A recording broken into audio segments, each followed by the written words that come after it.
Good, YouTube? It's your boy, Blue Blood Sports TV, back at y'all with another one. So, undefeated two-division world champion, reigning WBC middleweight world champion, who's widely considered to be a superstar within the sport of boxing, with a resume of 32 wins, no losses, no draws, 22 wins by way of knockout, be 32 years of age, 6 feet tall with a 74-inch arm reach, that being none other than JERMALL Lions Only Charlo, or JERMALL Hitman Charlo, as his identical twin brother, two-time junior middleweight world champion, who currently is the unified middleweight, junior middleweight world champion, superstar boxer. JERMALL is the Lions Only Charlo. With that said, JERMALL Charlo, he was featured, and shout out to Ak and BARAK on Sirius XM Radio.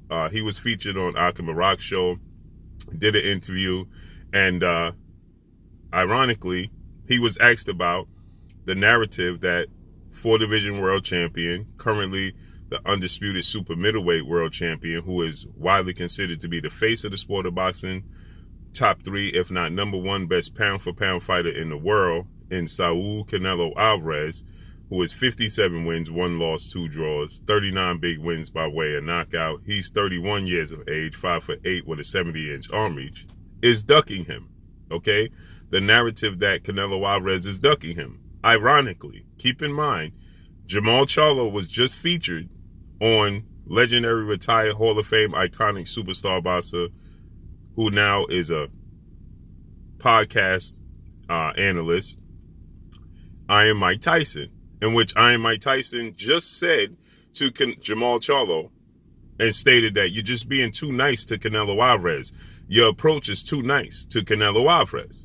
CANELO ALVAREZ himself just said that JERMALL Charlo needs to fight somebody. It was being rumored and reported that possible JERMALL Charlo fight with CANELO ALVAREZ could be Cinco de Mayo, May 7th weekend, with a 2-fight deal on PBC Premier Boxing Champions with founder and advisor Al Heyman, Showtime Steven Espinosa, to face off against JERMALL Charlo, Cinco de Mayo weekend, May 7th, and to face off against David Benavidez, former WBC 2-time super middleweight world champion, undefeated Mexican superstar boxer, in September. And CANELO ALVAREZ went a different direction, which I'm completely applaud, right? Because I think that CANELO ALVAREZ can create history, becoming undisputed at light heavyweight in under a calendar year, after he became undisputed at super middleweight in under a calendar year. And I applaud that. But I'm a boxing journalist. I'm a fan of the sport of boxing. I'm not his peers. Okay? So CANELO ALVAREZ, he just said that JERMALL Charlo needs to fight somebody. These guys need to fight each other because they're just looking to fight him for a payday. Well, when he was featured on Mike Tyson's Hot Box, JERMALL Charlo, he was asked about why is he being too nice to CANELO ALVAREZ, is what Mike Tyson said to JERMALL Charlo, okay? I think you just being too nice to CANELO ALVAREZ. And he says, no, I'm not being too nice to CANELO ALVAREZ. It's different from my time in your era because I got to go through managers, promoters, so on and such, etc. Well, that's not true because Mike Tyson had to go through managers and promoters and etc. in his time, right?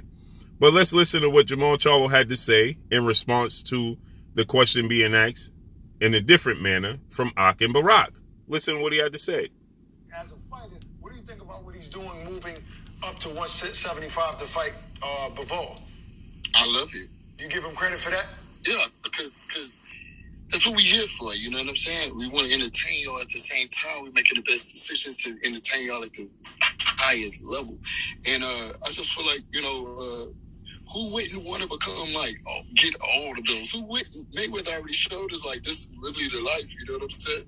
Yeah. Like, I like it. Honestly, I don't even, why? I wish I could fight at 75. I know they coming down from like 190.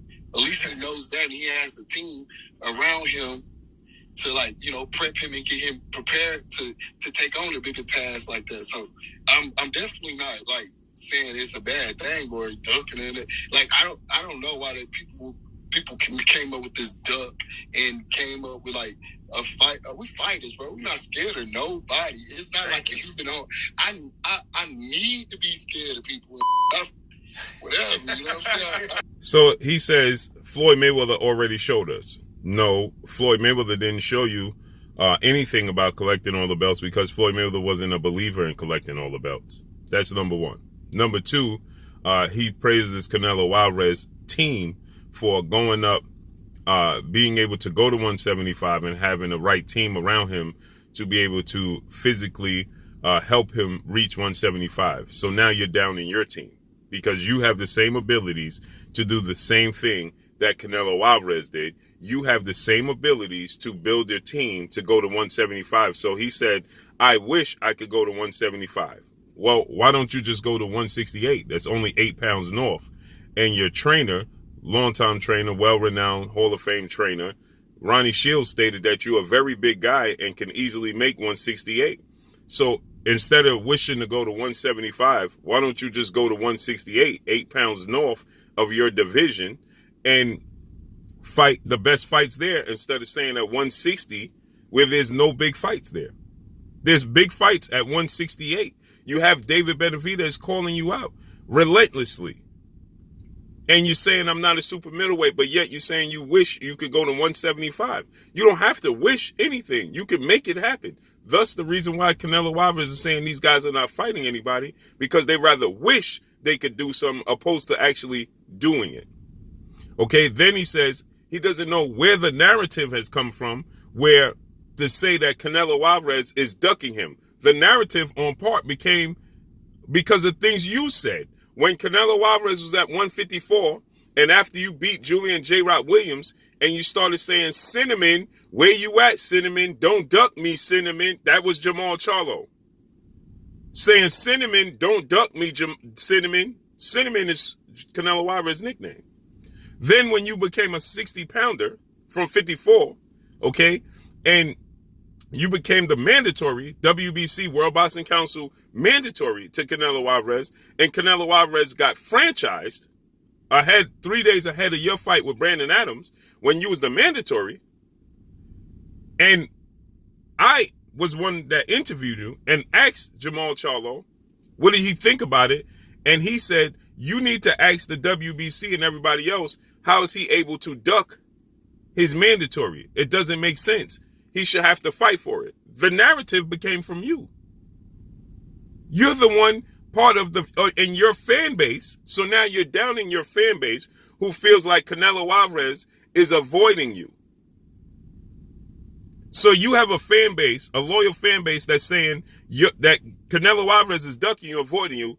And yet now you used to say that. Now you're saying you applaud what he's doing and you're happy to see what he's doing. So you're happy to say that he chose a different opponent other than yourself for Cinco de Mayo weekend. And you're saying you wish you could go to 175 when you can just go to 175. And then you're downing your team indirectly by saying you applaud his team for being able to assist him to get to 175 in higher weight classes when you can do the same thing with your team. So if you wish you could do what he's doing, then what does that say about your team? See, as Akim BARAK, I understand, because just like myself, I'm not his peers.